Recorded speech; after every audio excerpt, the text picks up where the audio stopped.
No, it is not one of the horror sequence, nor the climactic fight scenes. It's actually the one where the kids awkwardly buy some medical supplies. You know, where the pharmacist guy got hit on by Sophia Lillis. Lucky bastard. Alright, before y'all think I'm crazy, just hear me out. The scene opened with a close-up of Eddie hoarding a bunch of medical supplies, and then pulls back to reveal the rest of the Losers Club as we learn that they don't have enough money. That's all we got. Great storytelling, efficient camera work, we don't need anything more than that. For context, the reason why they're doing this is because they want to fix up Ben after he got absolutely f***ed by Henry Bowers.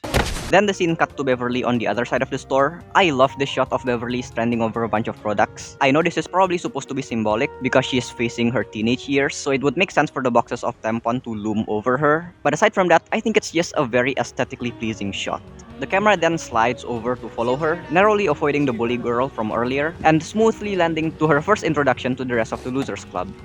I know this might sound small and insignificant, but most modern movies, yes, even back in 2017, I can't believe it's that long ago, would have just cut to each point. So it's really cool for a movie like this to tell the story in one well-directed shot. Also, the camera is already pointing on her backside, so there's no need for an additional shot where she tried to hide the tampon from the boys. This is like Steven Spielberg, Catch Me If You Can, 12 Angry Men, Sidney Lumet type. We need some supplies, but we don't have enough money. Okay, you got me. This video might be a little bit clickbaity because it's not just the direction, but the screenplay as well. Because after this, we immediately cut to Beverly already flirting with the pharmacist guy. The shot coverage is average, except for the insert shot of the Losers Club tumbling out of the pharmacy with the stolen medical supplies. The beauty of this scene is we don't need to be told their plans. We see Beverly flirting with the chemist guy, and we know she's trying to distract him from the Losers Club. We understand it as we see it. And of course, it's an opportunity for another gag where she stole a cigarette from the counter. I've rewatched the entire film, not only because, well, it's fucking good, but also to see if the rest of the movie is just as well directed.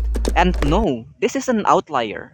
This is surprising coming from a movie that is mostly filled with generic looking cuts. And no, having a bunch of cuts does not mean that the filmmakers are lazy. This film actually do use multiple cuts well. Like in the scene right after that, it cuts to different parts of the environment to reveal more and more while the Losers Club bicker in the background. This specific section of the film is so weirdly well made for no reason. Sometimes it is a genuinely good stylistic choice. I'm looking at you, Danny, shooting a big budget Hollywood film with an iPhone camera, Boyle.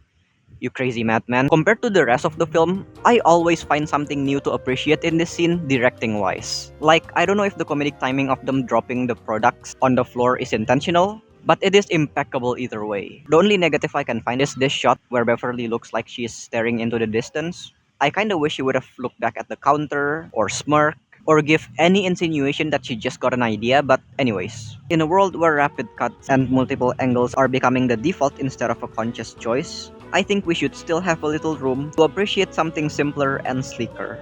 Even finding it in something like a bunch of kids buying shit at the drugstore.